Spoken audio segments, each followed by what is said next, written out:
ইমাম মালিক রহমতুল্লাহ আলাইহির জীবনী থেকে ঘটনাটা নেওয়া হয়েছে। উনি যখন প্রধান বিচারপতি, এমন তো অবস্থায় একটা এলাকায় একটা মহিলা ইন্তেকাল করেছে। মহিলাটা ইন্তেকাল করার পরে কিছু সংখ্যক মহিলাকে ধোয়ানোর দায়িত্ব দেওয়া হলো, গোসল করানোর দায়িত্ব দেওয়া হলো। প্রতিবেশী একজন এসেছে, কিছু মানুষ এসেছে, মহিলারা এসেছে পর্দার আড়ালে নিয়ে গোসল করাবে।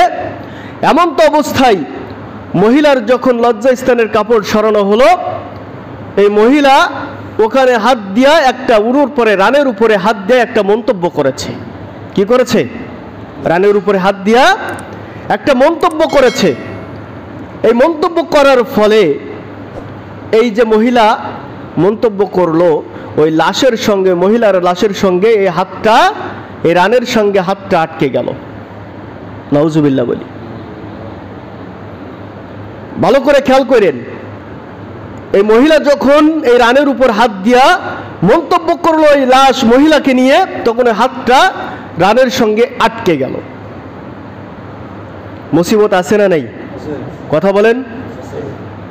প্রিয় উপস্থিতি, এই হাতটা আর ছাড়াই না, কোনোভাবে ছাড়াই না। তওবা করে যাই করে না কেন, কোনো অবস্থাতে এই হাতটা ছাড়াচ্ছে না। এমন অবস্থায় মহল্লার ইমামকে ডাকা হলো। মহল্লার ইমাম কোনো ফতোয়া দিতে পারছে না। বিভিন্ন মানুষকে ডাকা হলো, ডাক্তার, কবিরাজ, যত প্রকার মানুষ সমাজের মধ্যে ছিল সকলের কাছে পরামর্শ চাওয়া হলো, নেওয়া হলো। কেউ কোনো পরামর্শ দিতে পারছে না। হাতটা ছাড়ায় না। দীর্ঘ সময় পার হয়ে যাচ্ছে, মহিলাকে দাফন করা লাগবে। আর তাছাড়াও যে জীবিত মহিলা, এর তো ইস্তেনজার প্রয়োজন আছে। কথা বলেন, ঠিক কিনা? যখন সময় পার হয়ে যাচ্ছে, কোনো ফতোয়া, কোনো মাসআলায় কাজ হচ্ছে না, দিন পার হয়ে যাচ্ছে। এমন অবস্থায় ইমাম মালিক রহমতুল্লাহ আলাইহিকে ডাকা হলো, প্রধান বিচারপতিকে ডাকা হলো। উনি বলছে ঠিক আছে, ঘটনা শুনে বলল ঠিক আছে, যাও একটা ময়দানে তাকে নাও, একটা আয়োজন করো। সেখানে আসা হলো। ইমাম মালিক রহমতুল্লাহ আলাইহি উনি এসে বসলেন। মহিলাদেরকে পর্দার আড়ালে রাখা হলো। বলতেছে, মহিলা কি হয়েছে ঘটনা আমার কাছে খুলে বলো। এই মহিলা বলতেছে যে হুজুর, বিষয়টা এমনি এমনি এই হয়েছে, আমি গোসল করাচ্ছিলাম, আমার হাতটা লেগে গেছে, আর কোনো কাজ নাই, আর কোনো কারণ নাই। ইমাম মালিক রহমাহুল্লাহ বলছেন, তুমি যেটা বলছো এটা তো আমার রাডারের সঙ্গে মিলছে না, আমি তো রাডার সাথে করে নিয়ে এসেছি। বলি সুবহানাল্লাহ। কি নিয়ে এসেছি? রাডার সাথে করে নিয়ে এসেছি। আমি কোরআন হাদিস ঘুরে দেখেছি, অনেক মাসআলা দেখেছি, কিন্তু তুমি যে কথাটা বলতেছো এই কথার সঙ্গে তো মিলছে না। সত্যি করে বলো, তুমি কি করেছো, কি হয়েছে, কি এমন কাজ করেছো যার কারণে তোমার এই হাতটা ওই রানের সঙ্গে লেগে গিয়েছে? তো মহিলা বারবার বলতেছে যে আমি এমন কোনো কাজ করি নাই যেটা আমি আপনার সামনে বলবো। বলছে তুমি যেটা বলতেছো এটা তো মিলছে না। কোরআন হাদিস তো আর মিথ্যা হতে পারে না, পারে? কথা বলেন। ইমাম মালিক রাহিমাহুল্লাহ বলছে, আমি কোরআন হাদিস দিয়ে বিবেচনা করতেছি যে তুমি যেটা, যে কথাগুলো বলতেছো কথাগুলো সম্পূর্ণ মিথ্যা, সত্য তুমি বলছো না। কারণ আল্লাহ রাব্বুল আলামিন 6 নম্বর সূরা, সূরা আনআমের 115 নম্বর আয়াতে আল্লাহ রাব্বুল আলামিন বলছেন, ওয়া তাম্মাত কালিমাতু রাব্বিকা সিদকাও ওয়া আদলাল লা মুবাদ্দিলা লিকালিমাতিহি ওয়াস সামিউল আলিম। আল্লাহ রাব্বুল আলামিন এই আয়াতে কারিমার মধ্যে বলছেন, তোমরা রবের বাণী সত্য ইনসাফ দিয়ে, তোমার রবের বাণী সত্য ইনসাফ দিয়ে পরিপূর্ণ। তোমার রবের বাণী কি? সত্য ইনসাফ দিয়ে পরিপূর্ণ। তার বাণী কিয়ামত পর্যন্ত কেউ পরিবর্তন করতে পারবে? কথা বলেন, পারবে? ও মহিলা, তুমি শুনে রাখো, আল্লাহ রাব্বুল আলামিনের এই কোরআনুল কারীম 3টা বিষয়ের উপর, 3টা জিনিসের মধ্যেই সীমাবদ্ধ। একটা হলো আল্লাহ রাব্বুল আলামিন বলছেন আমার এই কোরআন হলো সত্য দিয়া পরিপূর্ণ। বলি সুবহানাল্লাহ, সুবহানাল্লাহ। কোরআনে কোনো মিথ্যা আছে? আল্লাহ রাব্বুল আলামিন বলছেন যালিকাল কিতাবু লা রাইবা ফি, আমি এই কোরআন দিয়েছি এতে কোনো সন্দেহ নাই, নিশ্চয়ই এই কোরআন সত্য বাণী এবং সত্য কিতাব, বলি সুবহানাল্লাহ। দ্বিতীয় নম্বর হলো, এটা ভারসাম্যপূর্ণ ন্যায় বিচার করতে পারে এই কোরআন। কি করতে পারে? ন্যায় বিচার করতে পারে। ন্যায় বিচার করার জন্য এই কোরআন এসেছে। আর একটা হলো, এই কোরআন অপরিবর্তনশীল, কিয়ামত পর্যন্ত এই কোরআনের একটা হরফ কেউ পরিবর্তন করতে পারবে না। ও মহিলা, তুমি যেটা বলছো এটা সত্য না, কারণ আমি কোরআনের সঙ্গে মিলায় দেখতেছি তুমি এখনো পর্যন্ত সত্য কথাটা আমার সামনে বলো নাই। সুবহানাল্লাহ বলবেন না? প্রিয় উপস্থিতি, এই মহিলা যখন এই কথাগুলো শুনছেন, বলছে, ও মহিলা, বিশ্বনবী সাল্লাল্লাহু আলাইহি ওয়াসাল্লামের হাদিস অনুযায়ী তুমি যে কথা বলছো এটা সত্য না। যেহেতু রাসূল বলেছেন ওই ব্যক্তি ততক্ষণ পর্যন্ত মুমিন হতে পারবে না যতক্ষণ পর্যন্ত তার মুখ, তার জবান, তার হাত দ্বারা, তার বিবেক দ্বারা একটা মানুষ নিরাপদ না থাকবে। ঠিক কি না? তাহলে নিশ্চয়ই তুমি এমন কোনো কাজ করেছো যার কারণে এই মহিলাটা নিরাপদ হয় নাই তোমার কাছ থেকে, এই জন্য তোমার হাতটা ওখানে লেগে গিয়েছে। তুমি এখনো পর্যন্ত সত্য কথাটা আমার কাছে বলো। এই মহিলা যখন এই কথা শুনে ভয় পেয়ে গেল, তখন বলতেছে, হ্যাঁ, আমি একটা মন্তব্য করেছিলাম এই মহিলাকে নিয়ে। কি করেছিলাম? কথা বলেন। এই মহিলাকে নিয়ে আমি একটা মন্তব্য করেছিলাম। আপনারা শুনতেছেন? এই মহিলাকে নিয়ে আমি একটা মন্তব্য করেছিলাম। আমি যখন ওনার লজ্জা স্থানের কাপড় সরিয়ে উরুর পর হাত রেখে আমি এই মন্তব্যটা করলাম যে আমি একদিন দেখেছিলাম এই মহিলাটা একটা পুরুষ লোকের সঙ্গে হেঁটে যাচ্ছিল।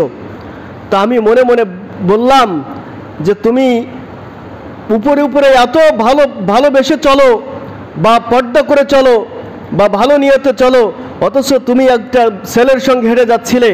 তোমার আসলে চরিত্রের ভিতরে সমস্যা রয়েছে। কি রয়েছে? চরিত্রের মধ্যে সমস্যা রয়েছে। আমি এই কথা যখনই বলেছি তখনই আমার এই হাতটা এই উরুর সঙ্গে লেগে গিয়েছে, আর ছাড়াই না।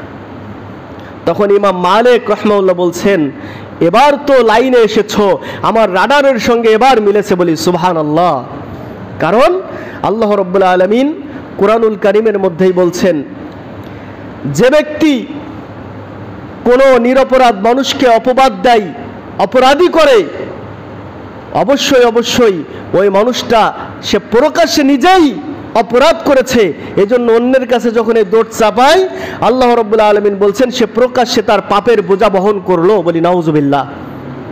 তাহলে তুমি হয়তো নিশ্চয় এরকম ধরনের কাজ করো, তাই এই মহিলাকে নিয়ে তুমি সন্দেহ করেছো, এই জন্যই তোমার অবস্থা আজকে এমন হয়েছে। প্রিয় উপস্থিতি, আমাদের সমাজের ভিতরে এরকম মানুষ আছে না নাই? কথা বলেন, আছে না নাই? একটা মহিলা যখন একটা পুরুষের সঙ্গে হেঁটে যায় বা একটা পুরুষ যখন একটা মহিলার সঙ্গে হেঁটে যায়, তখন আমরা দূর থেকে বিভিন্ন ধরনের টেন্ডেন্সি নিয়ে আসি বা চিন্তা করি, বা নেগেটিভ একটা চিন্তা ধারণা আমাদের মধ্যে আছে। কথা বলেন ঠিক কিনা?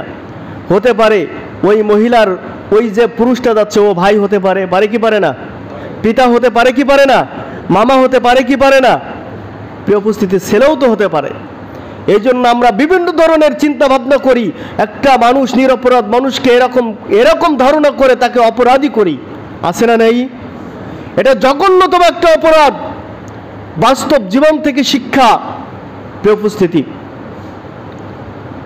যখন এই মহিলা এই কথা বলল, তখন ইমাম মালিক রাহমাহুল্লাহ বললেন, একটা নিরপরাধ মানুষকে যখন অপবাদ দেওয়া হয়, আল্লাহ রাব্বুল আলামিন সূরা নূরের 4 নম্বর আয়াতে বলছেন, যদি কোনো ব্যক্তি সতীসাধ্যী নারীদের উপর, নারী বা পুরুষের উপর মিথ্যা কলঙ্ক লাগাবে, আর যতক্ষণ পর্যন্ত 4 জন সাক্ষী জোগাড় না করতে পারবে। কয়জন? কথা বলেন, কয়জন? 4 জন সাক্ষী জোগাড় না করতে পারবে, ওই মহিলা বা পুরুষ যেই হোক না কেন, তার উপরে আল্লাহর কোরআনের বিধান হলো 80টা বেতের আঘাত করো। কিসের? কথা বলেন, 80টা বেতের আঘাত। একটা মানুষ অন্যায় করেছে কি করে নাই? একটা মানুষ অন্যায় করেছে কি করে নাই? যদি কোনো মানুষের কাছে রটাই বা সাক্ষী দেয়, আর যদি সে প্রকাশ্যে 4 জন দেখেছে 4 জন সাক্ষী জোগাড় না করতে পারে, আল্লাহর কোরআনের আইন এই মানুষ বলার কারণে এর উপরে 80টা বেতের আঘাত করতে হবে। কয়টা বেতের আঘাত? 80টা বেতের আঘাত। আমাদের সমাজে এরকম গল্পবাজের লোকের অভাব আছে? কথা বলেন। ভাই দেখলাম অমুক লোকটা এই কাজ করেছে, কারণ আমি জানি না, আমি একজনের কাছ থেকে শুনছি মাত্র। এরকম লোক আছে না নাই? এই করেই করে মানুষের মধ্যে বিভেদ সৃষ্টি হয়ে যাচ্ছে, ভাই ভাই দ্বন্দ্ব হচ্ছে, সমাজের মধ্যে কলহ বিবাদ লেগে যাচ্ছে। কথা বলেন ঠিক কিনা? প্রিয় উপস্থিতি, এই যে বিশ্বাসী মানুষদেরকে আমরা এরকম ভাবে অপবাদ দেই, আমাদের সমাজের মানুষ যারা শুধুমাত্র মানুষের কল্যাণের জন্য কাজ করে, তাদেরকে মিথ্যা অপবাদ দিয়া, ধর্ষণকারী অপবাদ দিয়া, লুণ্ঠনকারী অপবাদ দিয়া তাদেরকে জেল হাজতে প্রেরণ করে শেষ পর্যন্ত ফাঁসির রশি গলায় পড়িয়ে দুনিয়া থেকে বিদায় করে দিচ্ছে। এরকম লোক আছে না নাই? এরকম যারা সাক্ষী দিচ্ছে তাদের জন্য আল্লাহর কোরআনের বিধান কি বলছে? 80টা বেতের আঘাত করো। কয়টা বেতের আঘাত? মিথ্যা সাক্ষীর অভাব আছে দুনিয়ায়? কথা বলেন আছে? নাই। প্রিয় উপস্থিতি, এমনি করেই যারা এই মানুষদেরকে, আলেম উলামাদেরকে বিভিন্নভাবে হয়রানি করে তাদেরকে মিথ্যা অপবাদ, মিথ্যা সাক্ষী দিয়া জেলখানায় পাঠাচ্ছে, তুমি শুনে রাখো, একদিন কিয়ামতের ময়দানে আল্লাহ রাব্বুল আলামিন তোমাকেও ধরবেন। কথা বলেন ঠিক কিনা? তাহলে এরকম কোনো সাক্ষী আমাদের দেওয়া যাবে? মিথ্যা সাক্ষীতে ভরে গেছে আজকে। প্রিয় উপস্থিতি, প্রশাসনের কি দোষ দিব? প্রশাসনের কোনো দোষ আমি দিই না, কারণ আমার সমাজের মানুষগুলাই হলো সব থেকে নিকৃষ্ট। কথা বলেন ঠিক কিনা? আজকে তাদের কাছে যে মিথ্যা বানোয়াট কথাগুলো বলে বলে তাদেরকে মানুষের বিরুদ্ধে উস্কানিমূলক কথা বলে তাদেরকে আমাদের কাছে পাঠায়া দেয়। কথা বলেন ঠিক না বেঠিক? প্রিয় উপস্থিতি, এই মহিলা যখন এই কথা বলল, ইমাম মালিক রাহমাহুল্লাহ বলল, তুমি যদি সাক্ষী জোগাড় না করতে পারো, কয়জন? কথা বলেন কয়জন? তুমি দেখেছিলে, তুমি অপবাদও দিয়েছো, তুমি যদি সাক্ষী 4 জন জোগাড় না করতে পারো, আল্লাহর কোরআনের আইন হলো 80টা বেতের আঘাত। যদি তোমার এই 80টা বেতের আঘাত দেওয়ার পরেও তোমার হাত ওখান থেকে না ছাড়াই, ওই মহিলার সঙ্গে তোমাকে জীবিত দাফন করা হবে। বলি নাউজুবিল্লাহ। কোরআনের আইন, কিসের আইন? চিন্তা করতে পেরেছেন? প্রিয় উপস্থিতি, এই মহিলা বলল, আমার কোনো সাক্ষী নাই। আমার কি নাই? কোনো সাক্ষী নাই।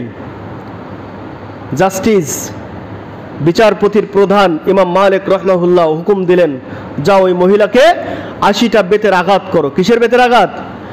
চামড়ার বেতের আঘাত। 80টা শক্তিশালী চাবুক দিয়া যখন ওই মহিলার উপর আঘাত করা হলো, 1 2 3 এমনি করেই যখন আঘাত করতে করতে 79টা আঘাত করা হয়ে গেল, তারপরে ওই মহিলার হাত ওখান থেকে ছাড়াই না। কি হয় না? 79টা হয়ে গেছে মারা, সবাই টেনশন আর প্রেশানিতে, কি ব্যাপার 79টা মারা হয়ে গেল, এখনো পর্যন্ত হাত ছাড়াই না। ইমাম মালিক রাহমাহুল্লাহ বলল, দাঁড়াও, আমি একটু চিন্তা করি, কারণ আল্লাহর কোরআন তো কখনো মিথ্যা হতে পারে? কথা বলেন পারে? আল্লাহ বলছে 80টা বেতের আঘাত করো, 79টা হয়ে গেল, এখনো হাত ছাড়াই না। আল্লাহ তো 81টা মারার কথা বলে নাই, বলছে নাকি? বলে নাই। একটু প্রেশানি আর টেনশনে পড়ে গেলেন ইমাম মালিক রাহমাহুল্লাহ। বললেন, যখন 80টা মারা হয়ে যাবে, যদি হাত না ছাড়াই মহিলাকে জীবিত দাফন করতে হবে। অথচ আল্লাহ কোরআনের মধ্যে বলছে 80টা বেতের আঘাত করো। আর এই দুনিয়াতে যদি পাপের শাস্তি দেওয়া হয়, আল্লাহ বলছে কিয়ামতের ময়দানে এই পাপের শাস্তি আর দ্বিতীয়বার দেওয়া হবে না। বলি সুবহানাল্লাহ, সুবহানাল্লাহ।